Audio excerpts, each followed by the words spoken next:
Muy buenos días, queridos estudiantes. Bienvenidos una vez más a sus teleclases de lengua y literatura. Espero que los aprendizajes que hoy adquieran sean de su provecho y de su utilidad. Estoy seguro que nos divertiremos en esta aventura. Teleclase número 18 para quinto año de educación básica, con el tema las palabras primitivas y derivadas. La destreza con criterio de desempeño a trabajar el día de hoy es lograr precisión y claridad en sus producciones escritas mediante el uso de vocabulario según un determinado campo semántico. Lo que vamos a aprender el día de hoy: concepto y ejemplos de palabras primitivas y derivadas. Chicos, ¿cómo están? Muy buenos días. Bienvenidos a una nueva teleclase de lengua y literatura. El día de hoy vamos a revisar las palabras derivadas. Antes de enfocarnos en el tema en sí, déjenme recomendarles por favor que tenga a la mano su cuadernito de apuntes, un esferográfico, para que pueda ir tomando nota de lo más importante, como siempre le digo. Por favor, necesito que atienda el video, se concentre en el video y no se distraiga en otras cosas. La duración del video tiene que estar netamente usted concentrado en el mismo. Muy bien, como les iba diciendo, antes de empezar con el tema en sí, es necesario que recordemos algunos aspectos que debemos ya tenerlos sumamente claros para poder comprender el tema de hoy. En primer lugar, vamos a definir qué es una palabra.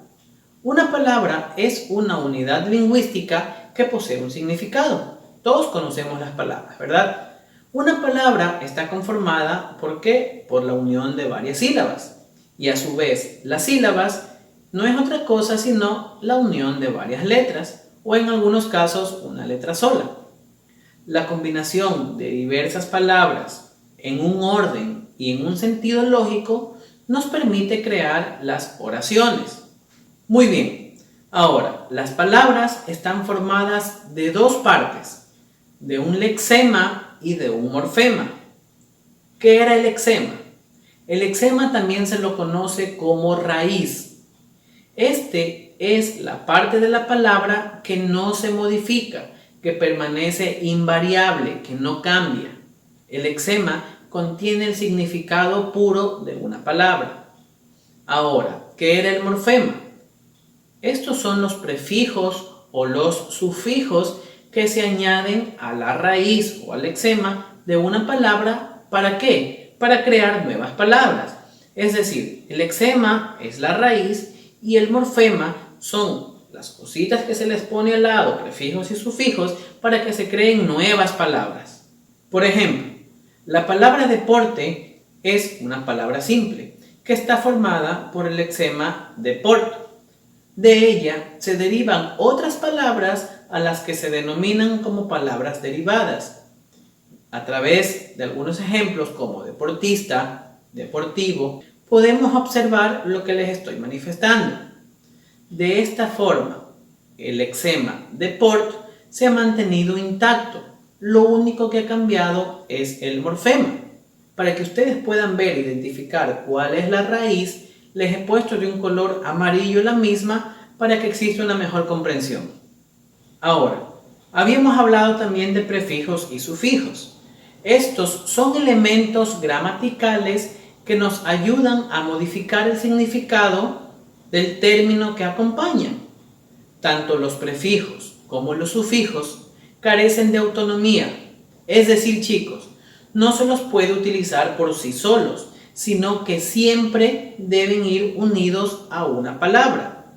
Vamos a ver qué eran los prefijos.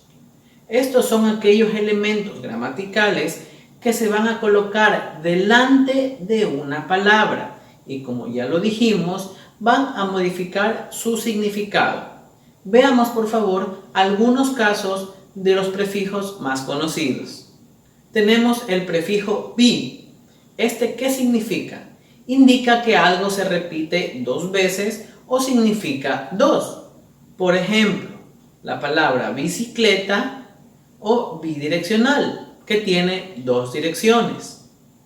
También tenemos el prefijo an o a. Este señala la negación o la privación de algo. Por ejemplo, analfabeto, que no sabe leer y escribir, o amorfo, que no tiene forma. Como pueden ver, es una negación. También tenemos el prefijo anti. Este señala contrariedad u oposición. Por ejemplo, la palabra antialérgico, que es contrario a la alergia, o antivirus, que está en contra del virus. Finalmente, tenemos el prefijo micro. Este nos expresa que algo es muy reducido o es algo pequeño, como por ejemplo las palabras microbio, que sabemos que es algo pequeño, o microrelato, que hace referencia a un relato corto, a un relato pequeño. Estos son simplemente 5 ejemplos que les he puesto aquí para una mejor comprensión. Si usted revisa en el Classroom, le voy a poner una diapositiva con muchísimos más prefijos para que usted entienda su significado. Ahora tenemos los sufijos. Estos son aquellos elementos gramaticales que se van a colocar al final de una palabra y que obviamente van a modificar su significado. Los sufijos en general no tienen más de 3 o 4 letras. Sin embargo, estas pocas letras pueden cambiar bastante el significado de una palabra. En español, la acentuación de las palabras que llevan sufijos respetan las normas ya conocidas de acentuación, con palabras agudas, graves y esdrújulas. Vamos a ver algunos ejemplos para comprender mejor este tema. Tenemos el sufijo kia. ¿A qué hace referencia? Sirve para hacer referencia a una forma de gobierno. Por ejemplo, la palabra monarquía o la palabra oligarquía. En la primera hace referencia a que gobiernan los reyes y en la segunda hace referencia a una forma de gobierno centralizada. También tenemos el sufijo ito. Este se agrega a los sustantivos y los hace funcionar como un diminutivo. Por ejemplo, perrito o momentito. Al sustantivo se le añadió este sufijo y tiene una forma de diminutivo. También tenemos ísimo. Este se agrega a los adjetivos y nos va a indicar un grado superlativo de los mismos. Por ejemplo, buenísimo o altísimo. Lo hace ver de una manera más exagerada. También tenemos el sufijo teca. Este se agrega a los sustantivos para indicar un lugar donde algo se guarda de manera física o virtual. Por ejemplo, biblioteca o hemeroteca. También tenemos el sufijo logía. Se agrega a sustantivos para indicar que la palabra señala una ciencia o un estudio de algo. Por ejemplo, psicología, inmunología. Nos hace referencia a ciencias. De igual manera que los prefijos, les voy a poner en la misma diapositiva un gran listado de sufijos para que usted pueda conocer el significado de los mismos. Muy bien, ya que hemos refrescado estos conocimientos, vamos a analizar el tema del día de hoy. En primer lugar, vamos a ver las palabras primitivas. Las palabras primitivas son aquellas que no provienen de ninguna otra palabra, es decir, son las primeras de su familia. Por ejemplo, la palabra agua. Esta palabra es la primera de su familia. Ella no se forma a partir de ninguna otra palabra, pero algunas palabras sí se pueden formar a partir de la misma. Generalmente se considera que las palabras primitivas provienen de una lengua antigua, como por ejemplo el latín, y su significado no proviene de otra palabra. A una palabra primitiva podemos añadirle prefijos o sufijos para formar nuevas palabras. a las que vamos a denominar palabras derivadas.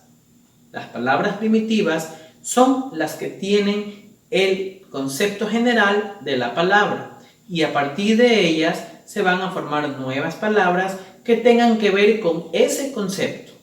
Tenemos también, chicos, las palabras derivadas. Estas son palabras que provienen de otra palabra a la que se denomina primitiva, que son las que acabamos de ver. Por ejemplo, la palabra árbol. Esta es una palabra primitiva ya que no se derivó de ninguna otra. Es la primera de su familia. Pero ¿qué pasa? Esta sí nos puede dar nuevas palabras que son derivadas. Por ejemplo, arboleda, que es un grupo de árboles, o arbolito. Entonces, como ya lo habíamos visto, una palabra derivada siempre debe pertenecer al mismo campo semántico que su palabra primitiva. ¿Qué es campo semántico? Significa que debe tener un significado que esté asociado a la palabra inicial o a la palabra primitiva. Esto quiere decir que la palabra derivada va a tener alguna relación en cuanto a su concepto con su palabra primitiva. Siguiendo el ejemplo de la palabra árbol, esta es una palabra primitiva. Sabemos que su palabra derivada, arboleda, quiere decir un conjunto de árboles, como ya les había dicho. Aquí es importante hacer esta aclaración porque se pueden dar confusiones. Por ejemplo, si ponemos la palabra sol, de pronto alguien me va a decir que una palabra derivada de sol puede ser solo. Están equivocados en ese sentido. ¿Por qué? Porque la palabra solo no tiene un significado similar a la palabra sol. Una palabra derivada de sol podría ser solar, porque hace referencia al mismo concepto. Muy bien, para entenderlo mejor vamos a analizar el siguiente ejemplo. Tenemos la palabra pez. Pez es una palabra primitiva, ya que no se ha derivado de ninguna otra palabra. Es nuestra palabra original. Es la que nos va a formar nuevas palabras, como por ejemplo, pescador, pescado, pesca, pescar, pecera o peces. Chicos, aquí podemos darnos cuenta claramente que la raíz que está marcada de color amarillo no ha variado en ninguna palabra. Lo único que en este caso se le han añadido es varias terminaciones distintas para formar nuevas palabras, pero nuestra raíz se ha mantenido igual. Y como podemos ver, todas las palabras tienen relación en cuanto a su concepto con la palabra original. Muy bien, chicos, ya para finalizar el video vamos a hacer un pequeño minijuego que contiene también la parte en la que vamos a repasar el tema. A ver, yo les voy a poner aquí un listado de palabras primitivas. Ustedes deben ir mencionando y si pueden anotando las palabras derivadas que se podrían formar de ellas. Ya que estemos en la parte en vivo, les voy a preguntar para ver si estuvieron atentos y a ver cuántas palabras podemos lograr de cada una de estas. Muy bien, empezamos. La primera palabra va a ser pueblo. La siguiente será papel. Nuestra tercera palabra será pan. También vamos a poner la palabra zapato. Podemos poner finalmente la palabra pelo para que completemos 5 palabras. Como les dije, el objetivo es que nosotros anotemos la cantidad de palabras posibles a formar dentro de este campo semántico de cada una de las palabras. Es decir, todas las palabras derivadas que formemos de estas primitivas deben tener relación en cuanto al concepto de la palabra original. Listo, chicos, van a tener unos minutos para que puedan pensar, para que puedan sacar sus palabritas y ya les voy a preguntar en el momento en que tengamos en vivo. Por ahora el video llega a su final. Como les dije, les voy a dar unos 3 o 4 minutitos más de lo que siempre les doy para que puedan terminar esta pequeñísima actividad. Así que por favor, a pensar.